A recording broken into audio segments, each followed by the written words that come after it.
ফারাক্কা বাঁধ ভারতের পশ্চিমবঙ্গ রাজ্যের মালদা ও মুর্শিদাবাদ জেলার মধ্যে অবস্থিত একটি গুরুত্বপূর্ণ বাঁধ।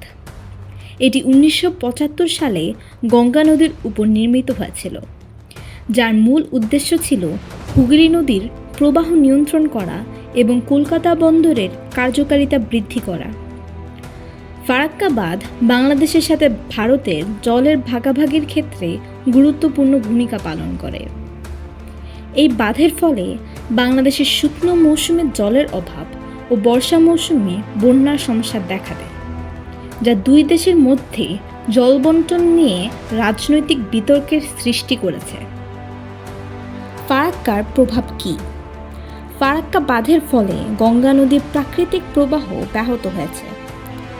ভারতের পক্ষ থেকে হুগলি নদীর প্রবাহ বজায় রাখতে বাঁধের মাধ্যমে পানি নিয়ন্ত্রণ করা হয়, যা বাংলাদেশের গঙ্গা নদীর প্রবাহে প্রভাব ফেলে। এর ফলে শুকনো মৌসুমে বাংলাদেশে পানির অভাব দেখা দেয়। বাংলাদেশে ফারাক্কা বাঁধের কারণে শুকনো মৌসুমে পানি কমে যাওয়ায় কৃষিক্ষেত্রে পানি সংকট দেখা দেয়।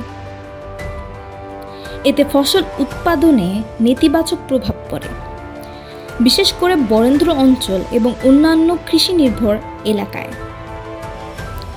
বর্ষা মৌসুমে ফারাক্কা বাঁধের কারণে পানি নিয়ন্ত্রণ করা কঠিন হয়ে পড়ে, যার ফলে বাংলাদেশের নিম্নাঞ্চলে বন্যার ঝুঁকি বেড়ে যায়।